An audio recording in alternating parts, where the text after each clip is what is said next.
Hi, and welcome to Senior Moments, a show all about senior living here in Cleveland County. I am Jackie Sibley Newton, your host. This is a broadcast service of Cleveland Community College on C19 and Spectrum Cable. You can also see it on c19.tv. So if you have friends and family in other places that maybe can't see it locally, please share that with them, and they can see it online and share this information as well.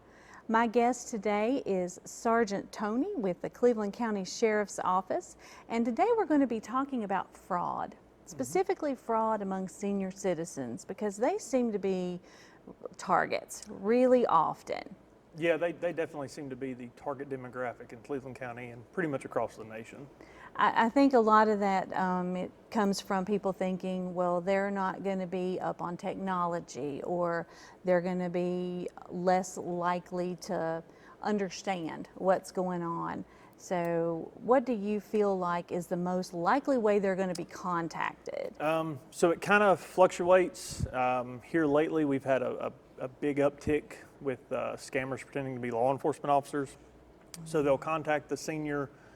They'll either state they're with the IRS, several federal agencies, even we've had them say they were with Cleveland County Sheriff's Office. They'll identify themselves as a law enforcement officer. They'll generally tell the person they have a warrant, or they need to pay a fine, or they missed a court date and they need to show up and pay some type of fine for that. So they'll generally direct them to go withdraw a certain amount of cash and either meet in person to get that cash, or a lot of times they'll have them load it to like a Bitcoin machine or get Apple gift cards and send those in the mail. Which should be an indication that that's not right. Because if there were really let's say you really did have a court date, you're Right. going to get something in the mail. Correct. Somebody's probably going to show up to your house to serve you a warrant. Correct. There's going to be a procedure that follows. Yeah. Generally, if you are charged with a crime or you've missed a court date, law enforcement, for one, is not going to contact you by the phone and tell you that. They're going to show up to your residence, usually a uniformed officer, or someone identifying themselves as a law enforcement officer, so has a badge. And then you're probably going to be arrested. They're not going to ask you to pay a fine right there. Again, law enforcement, I can't accept your fine. Only a clerk of court can do that, and that's ordered by a judge. So I would not take your money. That would have to go to a clerk. And they're never going to ask for a gift card. And no, absolutely not. They're never. That should be the biggest red flag. Yeah. Them asking for an Apple gift card or a Bitcoin. Or meet them somewhere. You're them always going to somewhere. have to go to an office to pay this if you're paying it in person. Correct. Yeah, or you're going to have to go mail to a the check sheriff's a certain way. office, the courthouse, or whatever jurisdiction you're in. Yes. Yeah. So that if it was any kind of fine, you're looking for a lot of legal things that are going to happen before you pay that fine. So nothing's going to happen over the phone. Correct. Yeah, you might get something in the mail telling you to come pay this fine or something like that. But generally, a law enforcement officer is going to come to your residence in uniform and tell you about it, and you'll have to go to a courthouse to pay that fine. Now, even I received some things that I knew weren't real by email, saying that I owed tax fees, and Right. there were some things that I needed to pay or I needed to do, and I knew it was fraud, and I ignored it. But it was very convincing. I could see where people would fall for that pretty easily. What are some things that people maybe need to look for as far as getting emails from things like that? So first and foremost, if you're ever contacted and told that you owe a fine or you owe some type of tax thing, we always tell people to first contact the local agency to you. So if you're a Cleveland County resident, contact us at the Sheriff's Office. Let us take a look at what you've got. 9 times out of 10, we may know the officer, whoever's in the letter. We can contact them, or we can tell you, is it legitimate paperwork or is it not legitimate paperwork? And you can come to the courthouse anytime and somebody will be more than happy to look at that paperwork for you. And most of the time, if it's from a government agency, it's going to have .gov, and That's- these scams don't. Correct. That's another big thing. All government agencies on a government email or a government website have .gov. And a lot of times the scammers are using just .com emails. Right. And that was one of the things that I knew when I Yeah, saw it. right. And I get things sometimes that appear to be from an attorney's office, and those are not. I mean, if they have a Gmail account, they're probably not an attorney's office. Yeah, that should be a red So flag. that's it Yeah. too. But I know some seniors get hit with things that are really personal. They may pretend to be a relative, or a friend of a relative, and your relative is in trouble. Now, those get really personal, and I think those are scary because senior citizens think, oh, my grandson really is in trouble, and if I don't send this $10,000, then my grandson is going to be hurt or something's going to happen. Yeah, and we just had a case where this happened, where somebody was contacted and said their grandson was in trouble. They were involved in a wreck. They were in jail and they needed, I think it was $10,000 to $15,000 to bond them out. A couple red flags. One, it's not your grandson calling you, or your granddaughter or whoever. It's not usually your family member calling you. But if you have any questions on it, you can contact, again, your local agency or the agency that has contacted you. So if they're claiming to be from Orlando, Florida, you can call down, preferably call us and let us get involved. But you can also contact Orlando, Florida, and start doing some digging that way. That way you don't fall victim to that scam. And I think people, particularly senior citizens, feel like they don't want to bother you. They don't want to bother you Right. with something like that, or they get sucked in and now they're embarrassed. And that's one of the things where I work with seniors every day. I want them to understand, don't be embarrassed. It happens. It happens to everybody. I mean, if it's going to happen, it doesn't necessarily happen to Right. just elderly people. Correct. It doesn't happen because you're not intelligent. Correct. These scammers are really good at what they do. Yes, they are. So please tell everybody, don't worry about bothering us. We're here to serve the public. We are more than happy to look at anything you got in the mail, email. If you get a weird phone call, we have no problem looking at whatever information you have and kind of giving you our opinion on it, because we see it all the time. So please do not feel worried about coming to us, and please don't feel embarrassed. This happens everywhere. Now, what are the chances if someone is a victim of a scam? What are the chances of them getting anything back? So that's case-by-case basis. That's very hard to give a generic answer or kind of a broad spectrum answer. And we're usually honest with people, and we will generally tell them what we feel like. And it kind of depends on where the money was sent. Can we stop the transfer in time? Or if you gave them cash, we may be able to look at it from an investigative standpoint, and we may be able to recover some assets. But we try not to promise anyone anything because it's such a case-by-case specific And are a lot basis. of these scams like, it probably goes from state to state. It's probably not something that's happening here local. Correct. Things are happening somewhere else, and it's money is going to maybe possibly Cuba or Mexico or somewhere else. It's not staying here in America even. Yeah, you're absolutely correct. So generally, the money never stays around here. Even when you give them cash and you meet up with them, that money is very quickly shipped. We've had cases where it goes to Mexico, to India, to Cuba, all over. Scammers are all over the place. So, phone calls and emails, are there other ways that people are getting scammed? Are they still getting scammed through the mail? The mail is a big one. You can get a letter that looks very much like it has some type of agency letterhead on it. Again, if you get one of those, and that's case by case specific, we kind of have to look at that to tell you if it's legitimate or not. And again, if you get any of that you have a question about, then please bring it to the sheriff's office. If you're local to us, please bring it to the sheriff's office, and we'll have a deputy be more than happy to look at that for you. And I had a family come in recently, and they wanted some very, very detailed information about a resident who can no longer make decisions for themselves. And the family member came in and said, "Is this from you?" And I said, "No, that has nothing to do with us or our medical professionals or our doctors." And they were wanting a social security number, a date of birth, and the power of attorney paperwork. And so they were trying to investigate why this agency was asking for this information. And if it had to do with our doctors, then she was going to fill that out, but Yeah. it didn't have to do with our Right. doctors. So we were looking into, was that potentially a scam? Because they would have had every bit of this Yeah. man's information to be able to get to any kind of financial assets he had. Yeah. With So, that. and again, if you get something in the mail that's asking for information that a federal agency should already have, then please come to our attention, bring us the paperwork. If there's an envelope that housed the letter, bring it to us. Let us look at as much stuff as we can, and we'll kind of give you our opinion. But if we believe it's a scam or fraud, we may want to keep it to try to identify the people that are doing this.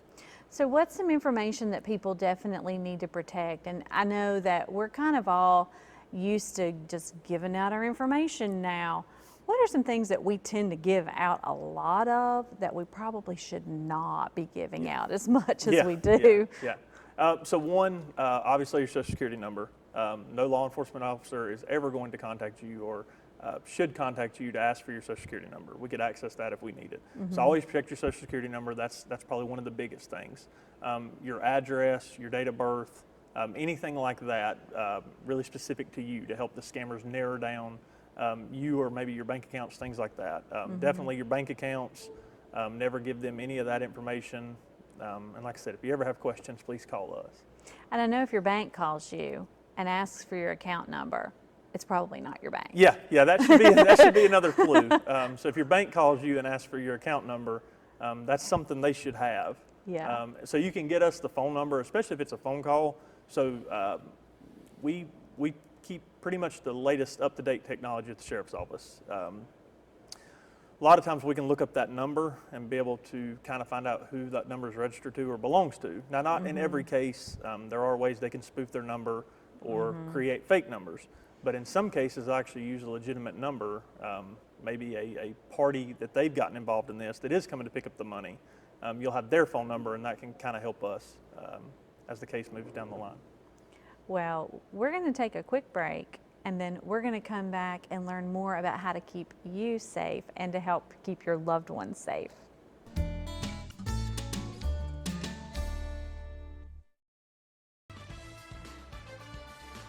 The only prediction I'd make is I'd be pretty willing to bet I won't be doing it in 20 more years. My question is, where's our residual checks? 144 have taken Republican ballots, and Wes and 2 others have taken Libertarian ballots. Pravda, however, PBS, however. Wes. Wes. Ladies and gentlemen, let's get ready to rumble!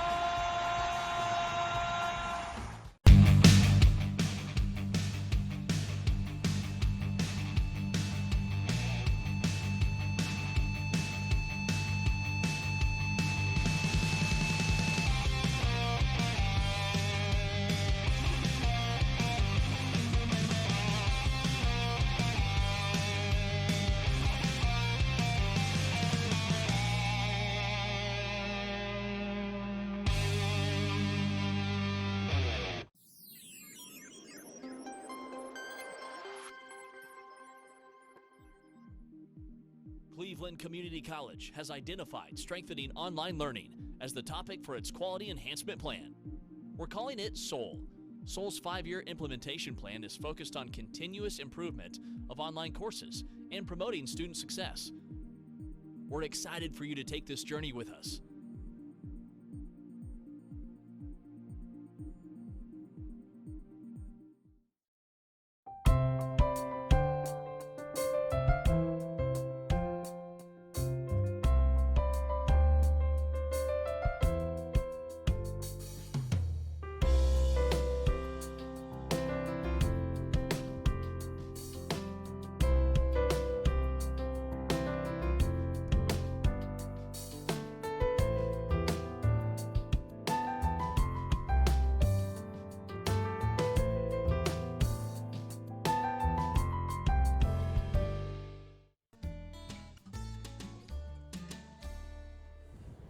Welcome back to Senior Moments. I'm Jackie Sibley Newton, your host. I am the Executive Director of Terabella Shelby, and today we were talking with Sergeant Tony with the Cleveland County Sheriff's Office, and we are discussing seniors and scammers and how to avoid being scammed.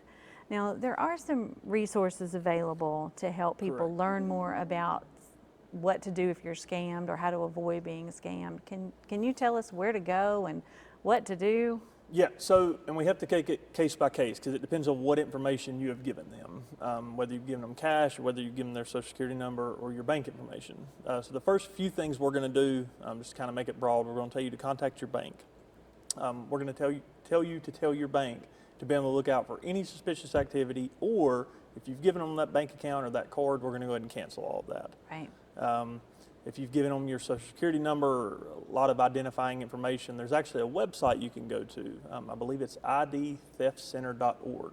And they can kind of help monitor your social security number to make sure there's not fraudulent activity with your social security So number. they'll watch for that. Yep, they'll kind of help right. you watch for that. And Okay. that's free to any victim. Okay. So. And I know sometimes they tell you even to go to the credit reporting bureaus and report that you've been scammed, and there's a fraud alert that you can put on those as well. That's correct, yes. So you can go to all of the fraud bureaus, put in your information, and they can kind of keep a watch for you as well and let you know if anything suspicious is going on with your social security Right. number or anything like that.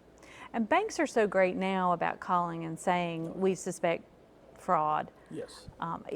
Even just recently, somebody got my card number because there was a lot of charges to Walmart.com on mine, so I had to call the bank. They shut it down.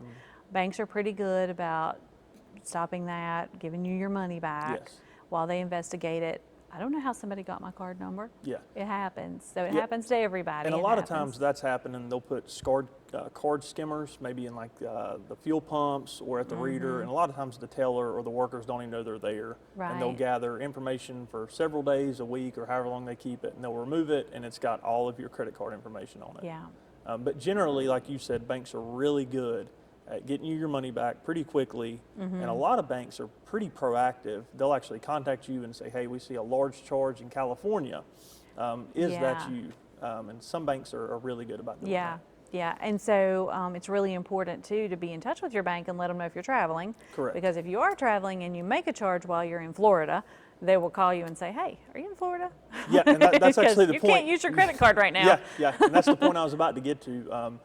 Anytime I travel, I generally will go to the bank and tell them I'm traveling, because what will happen is if they see charges in Florida or Kentucky or wherever, they may think it's fraudulent and try to contact you. Well, if you don't answer the phone, they're just going to assume shut it's your card. fraudulent and cancel your card. Now Right. you're stuck in Florida with no No money. card, Yep, right. exactly. Yeah. So always let your bank know. if you're Which going on is vacation. great Yeah. that they have this kinds of protection, because Yeah. I know senior citizens sometimes worry about using credit cards and debit cards Yeah.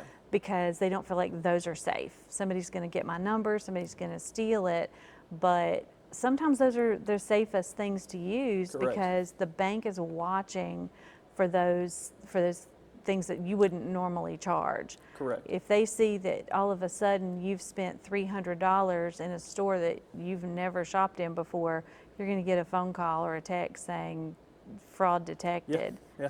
And then you can call and they'll say, hey, was this charge yours? And you can say no, and they'll shut it down immediately. Yeah, that's exactly so right. that's a And- lot safer. And generally, if you say that's not me, they'll stop that transaction because Yeah. there'll be a pending point to the transaction. They'll say they'll stop that transaction. They'll go ahead and cancel that card and get you a new one sent out. Right. And I know with a checking account, you know, your checking account and routing number are all printed right on Yeah. that check. So if somebody were to get a hold of your checkbook, they now have your routing number and your checking number. Now, it's a lot harder, I think, to get that money out, but does Yeah. that give them access to it a little bit easier? So they with can, that? and technology's sometimes helping the scammers because there's a lot of banks now where you can just take a picture of the check on your mobile phone and it will deposit into that person's account. And we've had several cases where that happens. So we tell people to protect your checks the same as you protect your cash and your Yeah. cards. Yeah. If you're going to carry checks, carry them on your person. Don't leave them in your car. Don't leave them laying around. Now, I know a lot of people are carrying the wallets that can't be, you know, I don't guess they're magnetized or something. I'm not Yeah, sure. I'm That familiar can't be with what you're scanned. talking Is that really worth something that you need to do? Is that a real problem, or is that kind of like, okay, a little extra protection, but Yeah, I maybe think not it's 100% I think it's a necessary? little extra protection. Where they're really getting your cards from, it's not the majority of the time. It's not the card in your back pocket in your wallet or the card in your purse. Generally, when they get your card information, it's because you stopped and got gas on the interstate. I've been the victim of it. Most people have been the victim of it at least once in their Yeah. life. One thing you can kind of look out for that, and it's not fail-safe. When you go to a gas pump to get gas and you go to insert your card in, you can kind of wiggle where you insert your card. If you'll kind of wiggle that, sometimes you'll actually have the card skimmer will pop off if there is one attached. Oh. A lot of places have a piece of tape around the kind of the computer components of it, and that's a safety seal. That means that's been inspected and no one's broken the tape. Oh, okay. But like I said, a lot of the skimmers will just attach directly to it, and they don't have to get internal to it. If you're ever not sure, you can always go inside to pay for your gas. Yeah, I'm not that's- gonna do that. That's a safe bet too. Yeah, I'm not going to do that. Yeah, me either. I'll drive to another. Yeah, me drive too. to another gas station Yeah, before I me do too. that. Me too. No, I'm not going to do that. So that's probably how I got mine Yeah, hey, me taken. too. Was probably from yeah. that. Yeah. So, well, this has been such helpful information, and really, I just want to go over again for senior citizens out there.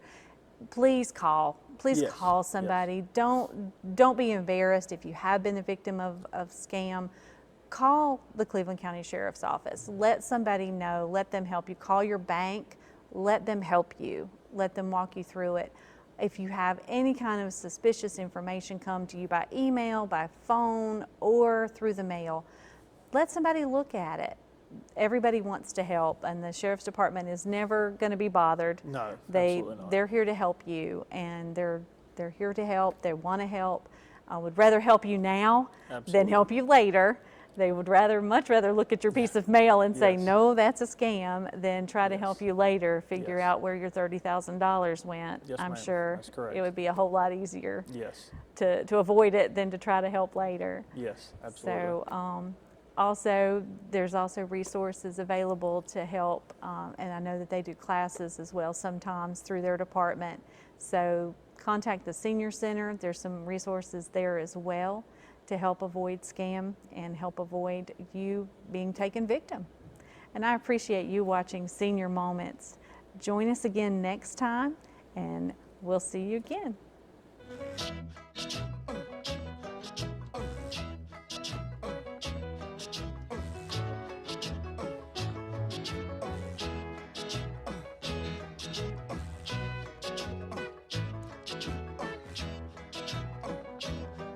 In the summertime when the weather is high, you can stretch right up and touch the sky.